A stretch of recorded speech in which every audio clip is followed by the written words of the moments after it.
The drug cartel finally showed up, but they spotted the ambushed anti-drug team immediately. A fierce firefight broke out on the spot. At first, the well-trained anti-drug team had the upper hand, but suddenly the enemy sent in snipers. The situation flipped instantly, and the anti-drug team was suppressed. At a critical moment, the colonel charged in with Lisa. The colonel's sniper shots were ruthless. 2 shots took out the enemy sniper and the spotter, but the enemy still had a female sniper. She was deeply hidden and hard to deal with. She even killed Lisa's spotter. Just then, Jack opened fire from the shadows. 1 shot blew up a fuel tank. Another shot took out the enemy holding a rocket launcher. Just 2 shots turned the fight in favor of the anti-drug team. But Jack wasn't happy. His father's killer hadn't appeared yet. By late night, the colonel thought Kane never showed up and started to relax. But Kane finally acted. 1 shot killed the target instantly. Jack, already on alert, locked on Kane immediately, but the distance was too far, out of range. Several shots missed. Kane fired back immediately. His range was enough. Jack instantly fell into danger. At the critical moment, a shot rang out from the shadows. It hit Kane's arm directly. Kane realized there was another expert on site. He quickly raised his gun and retreated. Jack didn't hesitate and chased after him immediately. Soon, the mysterious sniper appeared. Unexpectedly, it was Jack's father, William. William had never died. He faked his death to secretly kill Kane, but the distance was too far before, so he couldn't land a fatal shot. When William saw Jack chasing, he didn't rest. He immediately joined the colonel and Lisa in pursuit. They chased all night. Finally, Jack caught up with Kane first. They started shooting at each other on the spot. After the firefight, they dropped their weapons and fought hand to hand. In close combat, the more experienced Kane had the advantage. Jack couldn't keep up and was knocked to the ground, but Kane didn't kill him, because he already guessed that the sniper before was William. He told Jack to deliver a message. He would take revenge on Colonel Harris and William one by one. Then he knocked Jack out and disappeared. When Jack opened his eyes again, Kane was gone, but William had arrived at the scene too. Jack was shocked and thrilled to see his father alive. The father and son rarely interacted while serving separately, but blood runs deep. Seeing each other safe made them both emotional. Soon, they reunited with the colonel and Lisa. Jack relayed Kane's provocation. Since Kane's next target was Colonel Harris, they decided immediately to head to the colonel's location. Terrorists disguised as German cops and stormed into a Marine Veteran Award ceremony. The 8,113th Squad retired 5 years ago, but now members are being killed one by one. This was no accident.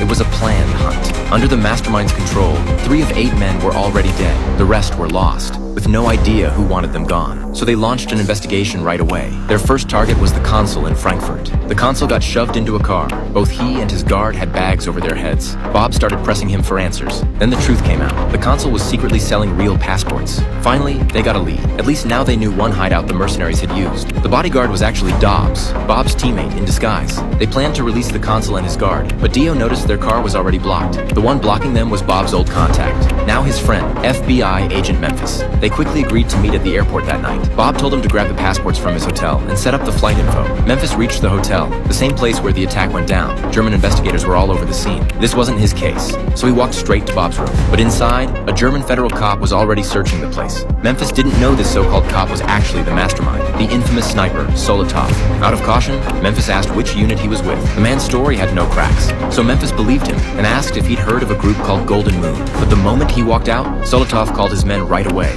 They found Golden Moon, which meant they were close to the Merc's base, so he ordered them to clean the warehouse. When Bob's team rushed in, the place was already empty. Only trash was left on the table, and a matchbox stood out. Dobbs suddenly realized it was his fault.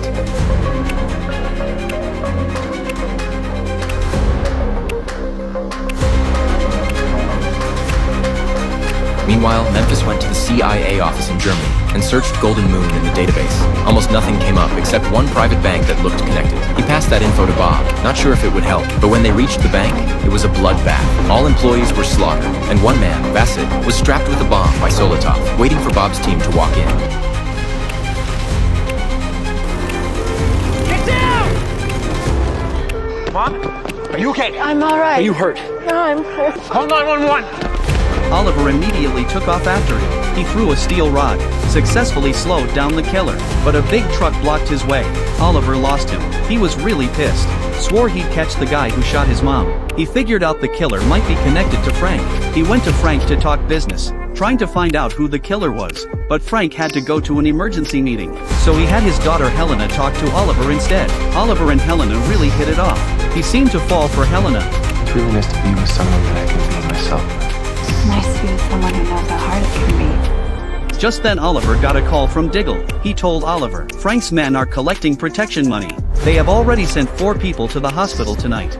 Their next target is near Oliver. Helena, I have to go. There's something that I have to do.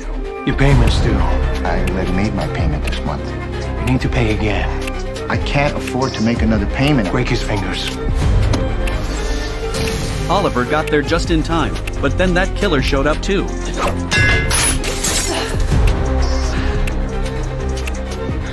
The top assassin spotted something strange with a spoon. He accidentally caught a reflection from miles away. On top of a mountain, a female sniper was crouching. Before he could react, a bullet was already flying his way. Luckily, he dodged on instinct. The bullet scraped past his shoulder. He jumped up and hid behind cover, but the sniper didn't stop. Another armor-piercing round came straight at him. He quickly pulled out his secret weapon.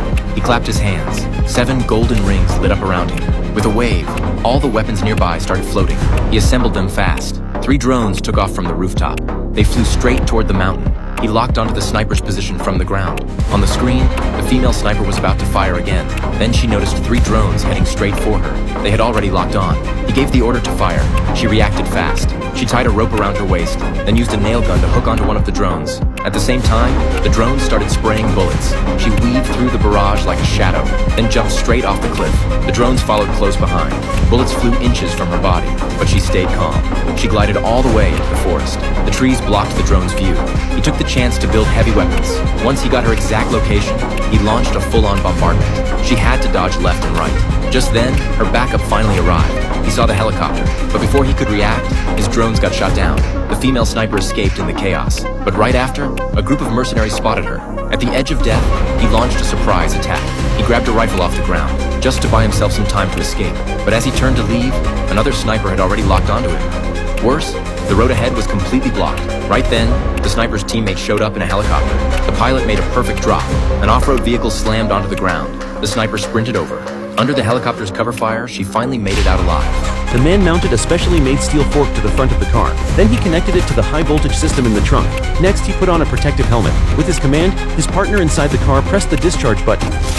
The massive power knocked the man to the ground. But as police, their job was to capture criminals, not kill them. So his partner in the car lowered the voltage and prepared to test again. When the button was pressed this time, the current was clearly weaker. But even so, the terrifying electricity already affected the factory's power system. At that moment, Jack received a call from his superior. It turned out that the arrogant robbers had appeared on the highway again. This time, the police's standard method still couldn't deal with their bulletproof cars. Hearing this, Jack immediately drove his modified car onto the highway. Seeing his superior being violently attacked by the robbers, he instantly turned the voltage to maximum. The thick electric prongs were quickly heated red by the powerful current. He stepped hard on the accelerator and rammed forward, successfully locking onto the underside of the car. Then he pressed the firing button.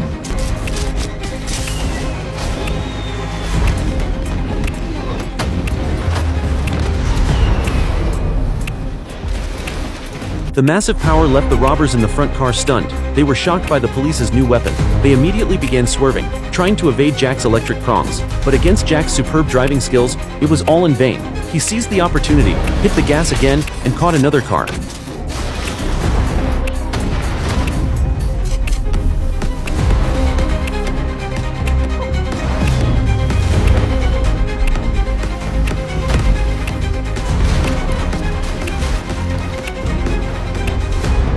This sight terrified the remaining robbers. They turned their guns toward Jack and fired wildly, but with Jack's expert driving, all resistance was futile.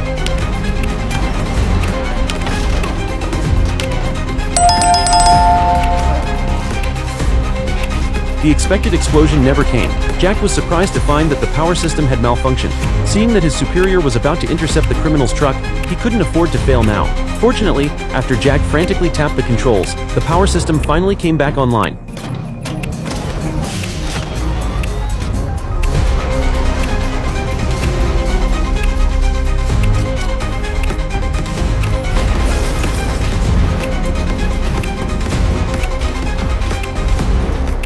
At the same time, with a beautiful pit maneuver by his superior, the truck was flipped and stopped.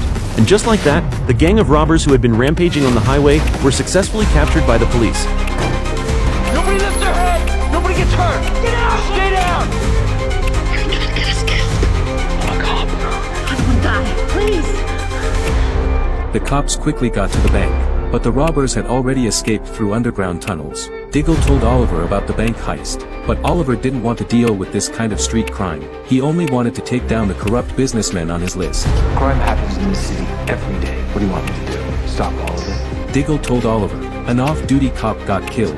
Seeing his grieving mother, Oliver decided to go after these robbers. They immediately started investigating, but found out the robbers were a family, led by their father. He had been wrongfully fired by Oliver's dad, and never got any compensation. That's how they ended up turning to crime. To make up for his father's mistakes, Oliver decided to give them a chance. So he tracked down this father, hoping he would quit the life of crime, and promised him a decent job. When people are hurt, they tend to make the wrong choices. But those choices don't have to define you. They don't have to define who your family will be, because there's always one moment when you can turn it all around. The father was touched, so he told his family he wanted to give up robbing banks and go back to living like normal people. But his son wasn't having it. Set for life. That was our deal. Okay, one more, then we're out. They went ahead and hit the next bank, but they had no idea Oliver had bugged their father.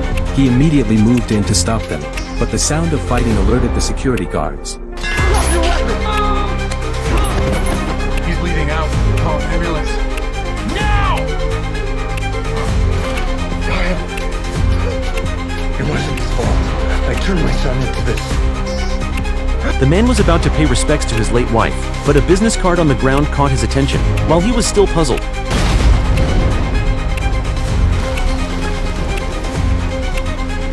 fortunately, Bond, trained as a special agent, was unharmed. He instantly realized this was a carefully planned assassination against him. Seeing that his phone had no signal, he took off running. But just as he reached the stone bridge, a car came speeding from behind.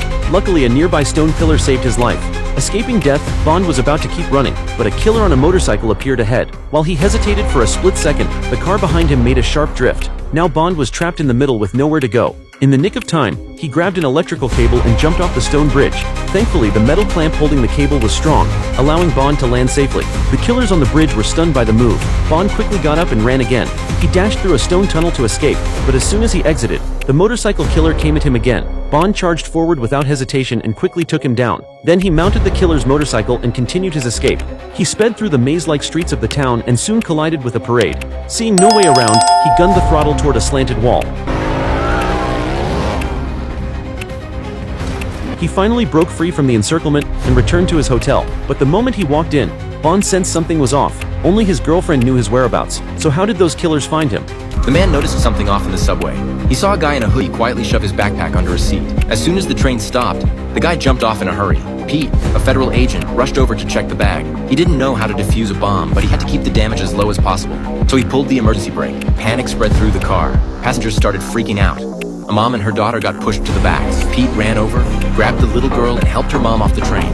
But right after they jumped off, the bomb went off. Pete took the blast for them and used his body to shield them. Luckily, the girl was safe. Through his blurry vision, Pete caught a glimpse of the train's number. That number would later become a key clue. When police arrived, they found Pete had serious head injuries. Only one person died in the blast. It could have been way worse. Outside the tape, a crowd had gathered. Suddenly, Pete spotted the hoodie guy standing among them. He limped forward and gave chase. But when the suspect turned into an alley, he vanished. Pete raised his gun and searched the area. Then the guy appeared again. Pete was too hurt to take him down. As they fought, Pete noticed a tattoo on the guy's waist. The man used that moment to slip away. Pete forced himself up and kept chasing. He was close, until a car slammed into him. Pete couldn't move. All he could do was watch the guy run off. Pete got up at 5 p.m. like he always did. He had a special night shift at the White House. This place was set up to support field agents like him.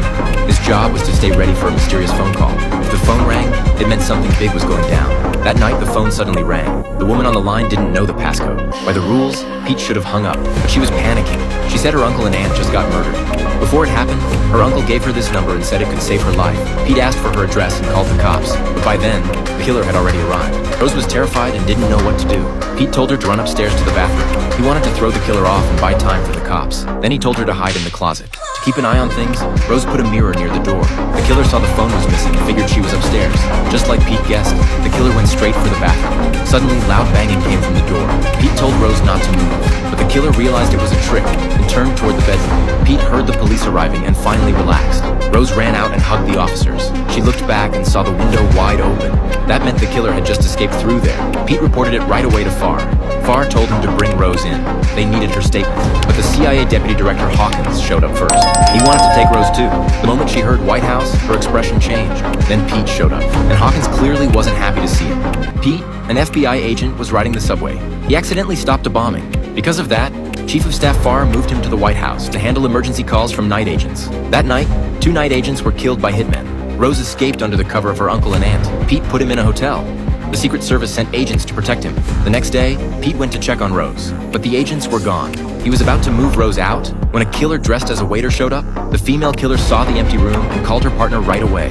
Pete had to escape before they got inside. He smashed a window and stepped onto the glass canopy outside. It was dangerous, but it was their only way out. After making sure it could hold weight, Pete let Rose out. The drop was short, and Pete landed without serious injury. But Rose was still hesitating, and the killer was already at the door with a gun. So he jumped. Wrapped in a bathrobe, he ran. Pete took him to a clothing store. Rose stole a customer's phone without being seen. He told Pete to call Farr to check who pulled the Secret Service from the hotel. The 3 met to discuss. The president and FBI director couldn't give that order. The only one left with that power was Deputy Director Hawkins. But Hawkins was out of the office and unreachable. Now he was the prime suspect. Rose suggested going after answers first. He wanted to know what his uncle and aunt found that got them killed. He decided to tell Pete the truth. That night, he heard them mention someone called Osprey. They wanted to warn Osprey that a plot was coming to the White House in 7 days. They also talked about some files and an engineer. Rose remembered something else they said. 30 years ago, his uncle's brother built a cabin. After moving to Japan, his uncle and aunt kept it and sometimes stayed there. They went to that remote cabin. They searched everywhere but found no hard drive. Then Pete noticed a loose brick above the fireplace. He used a knife to pry it out. Inside, he found a black hard drive. They plugged it into a computer, but the encryption was too strong. Only one folder was visible, named 2781. They couldn't open it. The number caught Pete's attention. 2781 was the train number from last year's subway bombing. The files inside must be connected to that attack. Mess with a top hitman, and you'll see how brutal the payback is. 3 nails jammed into his chest. If he doesn't pull them out fast, he'll suffocate in 6 minutes. He botched the job, and now the client wants him dead. So he goes to his handler, trying to get the client's name. But the guy won't say a word, just stares as he collapses in pain. He quickly grabs a newspaper and shoves it under the body to keep the blood from staining the floor. 1 minute later, the handler dies from suffocation. He walks outside and finds the assistant curled up in a corner. The guy's shaking and begging for mercy. He hesitates for a second, but ends up cutting off his belt. Then he brings in a trash bin he prepped earlier and dumps the body inside. With the assistant beside him, he walks out of the building.